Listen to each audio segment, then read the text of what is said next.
Então, pessoal, voltando com a segunda parte da nossa aula, falando sobre os impactos que essas divergências entre Estados Unidos e China no comércio podem provocar. As bolsas, né, na verdade, quando houve uma tensão, assim, elas começam a cair, vocês podem perceber nos noticiários. Quando há uma tensão entre Estados Unidos e China, começa aí a ter uma queda nas bolsas internacionais. O mercado não vê isso com bons olhos, essa guerra comercial, tá bom? Isso aí, o mercado teme que o mundo comece a passar por um momento de protecionismo, né? Que o protecionismo ele se alastre pelo mundo inteiro de uma forma mais intensa, vamos dizer, e isso acabe prejudicando o comércio mundial, tá? O comércio global.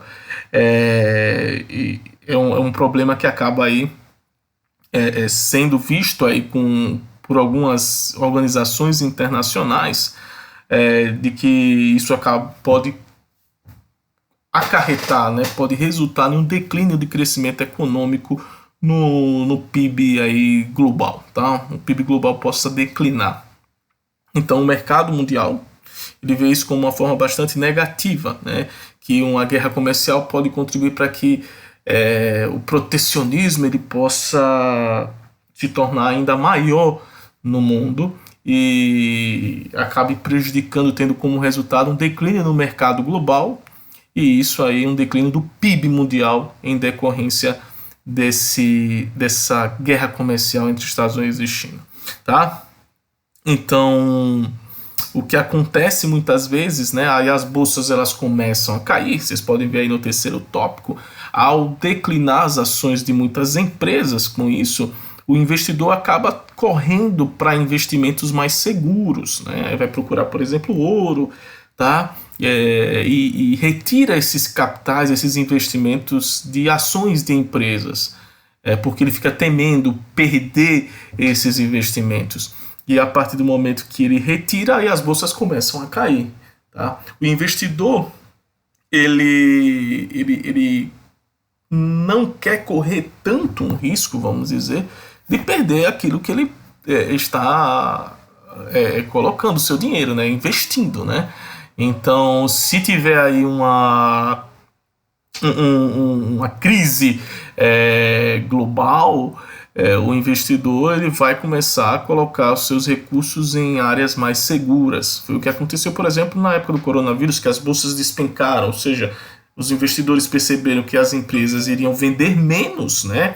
E aí começaram a retirar os seus recursos e colocando os seus recursos aí em investimentos mais seguros, tá? Investimentos em que eles não fossem perder tanto, tá bom? Então é isso que a tendência que isso aconteça aí a partir de uma disputa comercial entre Estados Unidos e China, e isso pode resultar em um declínio do comércio mundial, e aí nós vamos ter uma reação em cadeia que é bastante preocupante, tá bom? E as perspectivas para isso, antes da questão do coronavírus, a situação estava assim, tá? Eles estavam entrando em acordos, tinham até uma primeira etapa, tinha avançado bem, os Estados Unidos concordaram em reduzir as tarifas, isso no final de 2019, início de 2020, e a China se comprometia aí a comprar, importar mais energia dos Estados Unidos, produtos agrícolas. Os Estados Unidos é uma grande potência agrícola, em comprar produtos agrícolas e farmacêuticos dos Estados Unidos, além de utilizar alguns serviços financeiros dos Estados Unidos. Então, eles tinham chegado aí no início de um acordo, estavam conversando. Mas essa questão do coronavírus virou tudo de cabeça para baixo e os dois andam se estranhando novamente, tá? Acusações dos Estados Unidos. Acabou aí há poucos dias sair da OMC anunciar sua retirada da Organização Mundial de Saúde, afirmando que a Organização Mundial de Saúde praticamente virou um puxadinho do governo chinês, e os Estados Unidos são aqueles que mais bancam a Organização Mundial de Saúde, aqueles que mais, seria aí o país que mais contribui, e, se não me engano, 10 vezes mais que a China, e os Estados Unidos têm visto que a influência chinesa na organização é muito grande. E essas trocas de acusações em relação ao coronavírus têm feito com que também essas tensões na área comercial elas retornem, tá? Então, os investidores estão aí de olho nisso e esse acordo que era aí, bem visto pelo mercado internacional, ele pode não ocorrer nos próximos anos, tá? Pode não ocorrer. Além do comércio, né, essa tensão entre Estados Unidos e China também vai estar ligado aí a alguns professores de relações internacionais. Eles afirmam que isso está ligado a questões de disputa entre potências. Uma potência que está emergindo, como é o caso da China, está procurando seu espaço no mercado, no mundo, né? Na disputa de poder, né? Então essa potência emergindo, ela está aí procurando se acomodar, vamos dizer assim. E isso acaba levantando a oposição de outras potências, né? Alguns acabam enxergando esse ponto aí como uma disputa, né, que vai estar relacionada à emergência de uma nova potência no cenário internacional. Outros já vão apontar, e é muito interessante que vocês saibam isso, a questão da tecnologia 5G. Há uma disputa em relação a essa tecnologia e a China saiu na frente. A Huawei, tá? A empresa chinesa, ela tem se destacado muito. Ela conseguiu produzir essa tecnologia e por um preço bastante barato. E os Estados Unidos utilizam o argumento de que essa tecnologia da Huawei, ela sendo utilizada por vários países do mundo, facilitará a cyberespionagem, a espionagem feita pelo governo do chinês, o governo comunista da China, tá? E os Estados Unidos temem que isso se alastre pelo mundo e também chegue aos Estados Unidos. Nesse caso, os Estados Unidos começaram a tomar algumas providências para se blindar dessa influência chinesa na tecnologia 5G e evitaram a cyberespionagem. Os Estados Unidos começou a tomar algumas medidas. O Google, por exemplo, já não pode, o Android não pode mais vir nos equipamentos dessa empresa.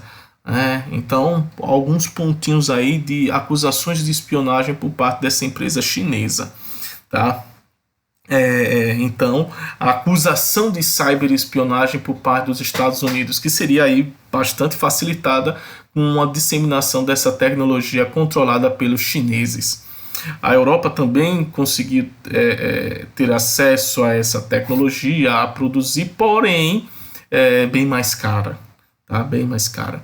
Eu queria chamar a atenção que isso vai acabar chegando ao Brasil. E qual será o caminho que o Brasil vai escolher? Por exemplo, a gente vai optar pela 5G dos Estados Unidos, da China, que é mais barata e que já tem essa tecnologia pronta. Isso aí pode agilizar a entrada dessa tecnologia aqui no Brasil, né? Dissemine logo. O Brasil acaba largando na frente em questão de estrutura, por exemplo.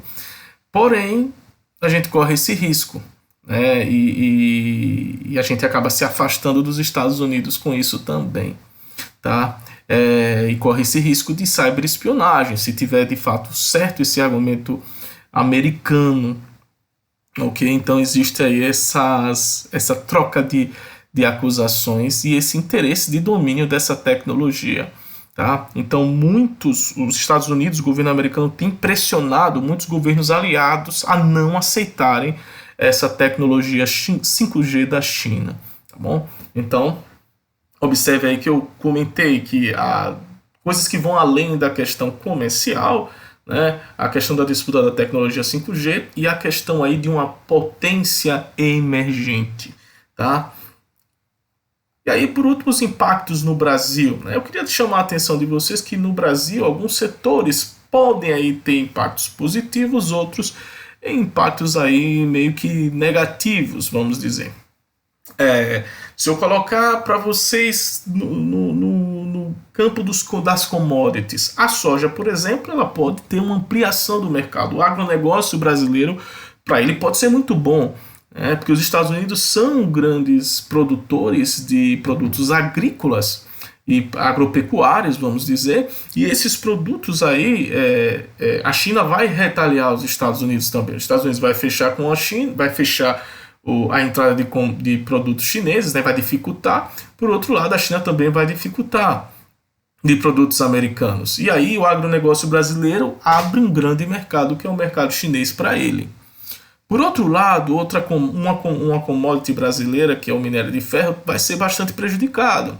Porque se a China vende menos para os Estados Unidos, que é o seu principal mercado, né, principal mercado consumidor dos produtos chineses, tendo um problema nesse campo, né, consumindo menos a China, menos minério de ferro a China vai importar, tá? Menos construções vão ter na China, por exemplo, tá? E a necessidade de minério de ferro diminui, o que vai prejudicar a extração de minérios, né?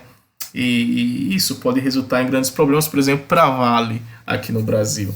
Então, alguns setores vão, principalmente o agronegócio, abre-se um mercado gigante, que é o mercado chinês, mas outros setores também podem ser prejudicados. Tá bom? Então, os impactos no Brasil vai variar aí de setores, em vários setores, de setor para setor. Tá bom? Agronegócio muito bom, mas no setor de mineração isso já não vai ser tão bom assim. Aqui um pouquinho sobre a variação das exportações de alguns dos principais produtos que o Brasil exporta para a China, tá? De 2017 a 2018. A gente pode observar que houve um aumento interessante, tá? Aí a gente pegou algumas informações dessas no site do G1, no site da Gazeta do Povo, tá? E, pessoal, eu espero que vocês tenham gostado da aula, tá bom? Eu peço para que vocês se inscrevam no canal, se gostaram, né? Dê o seu like, se for o caso, e dislike aí se não gostaram da aula, mas por favor mandem aí alguns comentários para que a gente possa melhorar, tá bom? Muito obrigado, gente. Até mais.